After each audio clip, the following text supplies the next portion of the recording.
My parents are living in this house, so you need to go back to your parents' place. What? I was taken aback by my husband's sudden words. Yet, my husband seemed to think he was making perfect sense. What now? You got complaints? Don't argue with what I'm saying. I'm totally okay with divorcing you, he began to assert. Lately, he'd been cold to me, and I had my own grievances. I had been considering divorce as well, but I didn't think being kicked out of the house was fair. I mean, I'm the only one paying the $1,800 for the living expenses.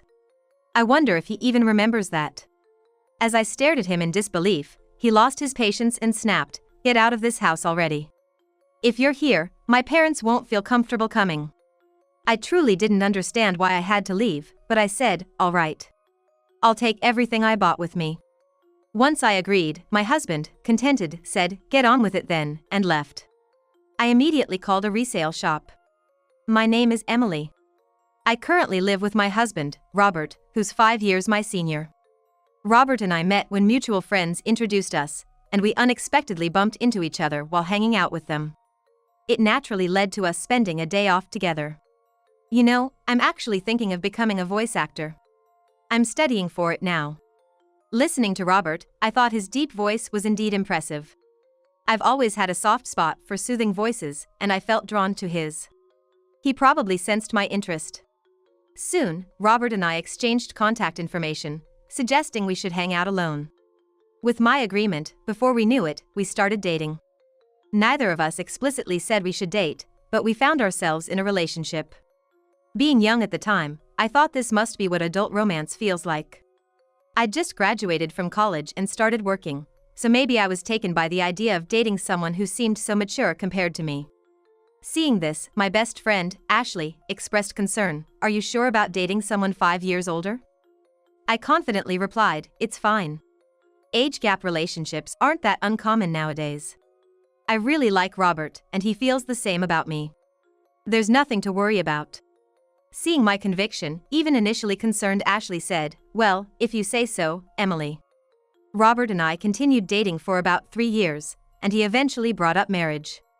Honestly, I'd mentioned him to my parents and the fact that he was 5 years older, so they were eager to meet him. Given this pressure, I often found myself wondering when he'd propose. He proposed to me during one of his usual visits to my apartment where we'd just hang out and relax. Normally, I'd expect a proposal to happen in a more romantic setting, but this casual approach felt very much like Robert. I didn't mind it. In response to Robert's proposal, I said, "Sure. Let's get married." So, perhaps we were both a bit nonchalant about it. After that, we went to visit each other's parents, but to be honest, I didn't really get along with Robert's folks. When we arrived at Robert's family home, the entryway and living room were crammed with what looked like antiques, though I couldn't tell where they were from. But from what I could see, they all seemed to be replicas or imitation pieces. However, as we were ushered into the living room and met Robert's parents, both were dressed in high-end branded clothing and decked out in gaudy jewelry as they greeted me. It felt like I was meeting a stereotypical nouveau riche couple. No matter how I looked at it, our tastes and values seemed too different for us to get along. Robert's mother even looked at me and remarked, "You look so average, don't you?" comparing her appearance to mine, which was quite rude. I was taken aback that the parents of the man I was thinking of marrying could be like this. But in the end, it's Robert and I who are getting married.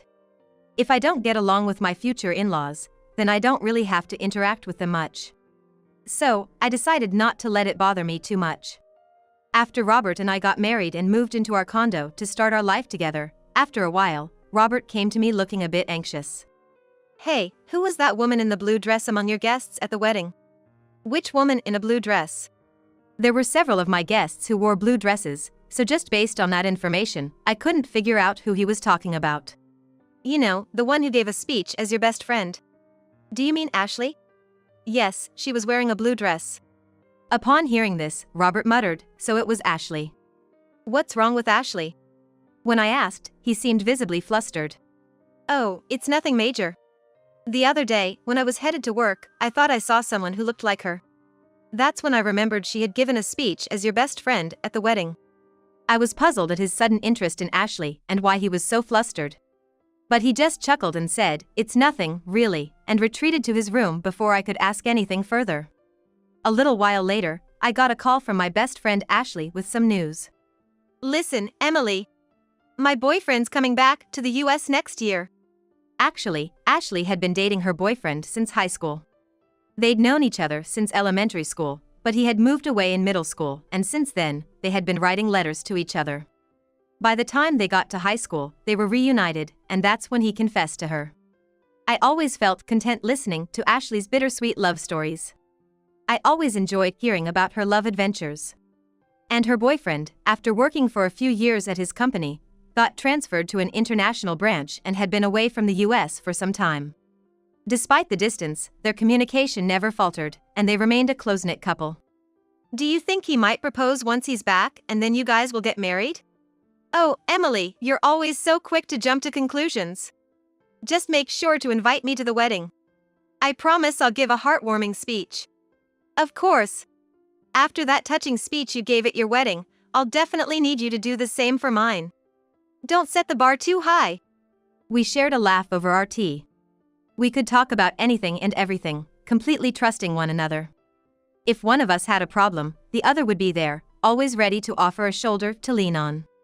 And it was around this time that I started noticing Robert coming home later and later. Working late again today? Yeah. You think I shouldn't work or something? Even after getting married, Robert held on to his dream of becoming a voice actor.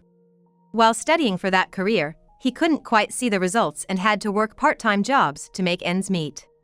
Yet, all the money Robert made from his part-time jobs went straight to his voice acting classes, so I had to cover all our living expenses. That's why we couldn't really save up a shared savings. After a while being married, I realized Robert wasn't willing to give up on his dream for the sake of our family. I kept wondering if part-timers really had to work so much overtime. Robert's daily overtime added to my worries. Hey, haven't you been working too much lately? They shouldn't be making you do so much overtime, even if it's just a part-time job. I told you I'm fine. More money is always better. Just keep your opinions to yourself. By that time, Robert had stopped calling me by my name and just referred to me as you. When we got married, I genuinely believed he would speak to me more gently and frequently, but after our marriage, I ended up hearing harsh words from him most of the time. The once gentle and deep voice of Robert turned solely into a harsh one. He seemed to be drinking a lot, and sometimes his voice became raspy. Voice acting depends heavily on a healthy throat, so it worried me that Robert, who wanted to be a voice actor, wasn't taking care of his. But even that seemed to bother him. Slowly, he began to avoid talking to me and eventually would ignore me even when we crossed paths at home. That's when I got a call from Ashley. She said she had something to discuss, so I suggested we meet up since I had my own concerns. We decided to chat in a karaoke booth so that no one could overhear us. Ashley seemed very cautious and had specifically reserved a room where she could see the counter and staff from the door. You specifically chose this room? Yes. I wanted a spot where the staff could see if there was a suspicious person outside our door. A suspicious person? Is that related to what you wanted to discuss? At my words, Ashley nodded. She had felt like someone was following her ever since she left her job about a month ago. Now, she even felt followed on her days off. The reason Ashley had chosen a room where the staff could easily see was that she thought the person stalking her might try to eavesdrop on our conversation. Did you talk to the police about it? I tried, but since there's no actual contact, they can't do much. What about your boyfriend? He's coming back in a month. I thought I'd discuss it with him too, but I wanted to first talk to you, someone close by. I see. Ashley hadn't gotten a good look at her stalker because she was too scared, so she didn't know if it was a man or a woman. So, I decided to stand at a distance and identify the person who was stalking Ashley. And through that, I came to understand who was stalking Ashley. Although I couldn't discuss my rocky relationship with Robert, in retrospect, maybe it was for the best. Because the one following my best friend Ashley was none other than my husband, Robert. Robert would tell me he had to work overtime daily, but after finishing his shift, he would lurk near Ashley's workplace and tail her when she left. I couldn't believe that the person scaring Ashley was someone so close to me. When I found out, I was beside myself. And the look on Robert's face when he was following Ashley was downright creepy. He had this sleazy, unsettling grin. I fell in love and married this man? The instant I saw his face was the moment the love that lasted for a century went cold. I told Ashley the truth and advised her to move immediately. With the help of her coworkers, she managed to have someone drive her close to her new place from the underground company parking lot for a while. After Ashley and I took these measures, Robert became increasingly frustrated. And one day, that frustration exploded. My parents are gonna live here, so you should go back to your parents' house. I was taken aback by Robert's sudden words. Yet Robert seemed convinced he was making perfect sense. Got a problem with that? If you oppose what I'm saying, I'm fine with divorcing you, he started. While I had many grievances with him and even thought that divorce might not be so bad, I didn't think he could just kick me out of our home. I'm the one paying $1,800 for our monthly expenses. I wonder if Robert even remembers that. When I looked at him skeptically, he lost his temper. Just get out already. My parents can't move in if you're still here. Why do I have to leave? I don't get it at all, but I said, fine. I'll take everything I bought with me. Seeing my agreement, Robert said, just hurry up, and walked away. I immediately contacted a local buyback service. The next day, the buyback service came to our apartment. At first, Robert smirked thinking I was moving out, but when he saw the workers assessing all the furniture and appliances, his eyes widened in shock. After they had finished evaluating everything except what was in Robert's room, a staff member handed me a quote saying, "The total value is $22,000. I promptly signed, saying, "All right, sell it all." Robert, coming back to his senses, grabbed my arm. "Wait. Why are you selling everything? My parents are gonna live here. How can they with no furniture?" I shook off his grip. What are you talking about? When we got married, you said you were broke because you were paying for your acting classes. You begged me to handle the rent, furniture, and living expenses. I never imagined you were that broke. I felt deceived. Remember the $1,800 monthly expenses I've been covering? From now on, you'll pay that. And with your parents moving in, I bet it'll be even more. Robert went pale. But he quickly tried to regain his composure. Thought you could talk about money and I'd cancel the divorce? Who do you think you are? I've already gotten close to a rich lady. Close? And then I remembered Robert following Ashley recently. If what he considers close was his stalker behavior, then Robert's seriously deluded. Ashley definitely comes from a wealthy family. Her grandfather was a businessman, and now her father has taken over. Ashley truly is the perfect heiress. But she doesn't flaunt it. She spends just like me and our friends, and no one judged her based on her family's wealth. However, Robert seemed to have learned about my best friend Ashley's wealthy background and decided she'd be a better match. Could he possibly think that if two people are the same age, the wealthier one is better? That infuriates me. But Ashley would never marry Robert. Ashley's boyfriend, whom she's been dating since high school, is coming back to the States soon. They'll likely get married. She mentioned feeling really creeped out because someone was stalking her every day, I remarked. Upon hearing he wasn't close with Ashley and that she found him creepy, Robert was floored. I always escorted Ashley home. You're lucky you weren't reported to the cops, I shot back. But I didn't know about any boyfriend. He's been abroad? She'd choose me over some unknown guy. They've been pen pals since elementary school and apparently talk almost daily. And unlike you, who's only been working part-time jobs, her boyfriend is a successful man recognized even by her father. Robert looked utterly defeated as I spoke. When the buyback workers had taken all the furniture and appliances, he seemed to recover somewhat. Guess you are all I have. You'll support my dream of becoming a voice actor forever, right? He asked, striking a pose. I gave him a cold look and said, "Excuse me?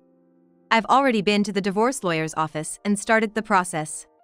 Let's communicate through our attorneys from now on." Robert, perhaps thinking I still had feelings for him, clung to my waist. Don't say things like that. Haven't we been getting along all this time? Getting along? When? Ever since you found out my best friend Ashley is a wealthy heiress, you've been cold to me and started hanging around her. Right after I married you, I realized it was a mistake. Robert started crying like a little boy. Even though he's 5 years older than me, seeing him cry like a child only made my already dwindling affection for him drop even further. At this point, I can't stand being in the same room with him. Just cut it out. Oh, by the way, I told your uncle who's letting us rent this apartment about our divorce. My uncle? You know he's strict, right? Well, I've been paying all the rent and living expenses until now, so when I told him you might not be able to afford it if I leave, he said he'd make you work for him. That means I won't be able to continue my voice acting studies. You hardly ever practice anyways. Maybe it's time to face reality.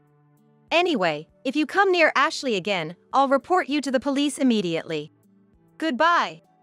I left the house, determined to never look back. I plan to return to my parents' house for now, but I'm thinking of moving closer to my job if I find a good place. As for Robert, it seems his uncle kept his word and made Robert work at his company. Soon after, Robert's parents, who had been planning to leech off their son after he married the wealthy heiress, also moved into the apartment. They too were taken to work at the uncle's company. Seems like the whole family had a habit of taking advantage of others. I'm just glad I was able to get away from such a toxic family. Age difference doesn't really matter, but I think I need to choose my next partner more carefully. On another note, after things with Robert settled, I received a wedding invitation from Ashley herself. She introduced me to her longtime boyfriend, and I truly wished them all the best. My first marriage didn't work out, but I hope Ashley's marriage will last for many years to come.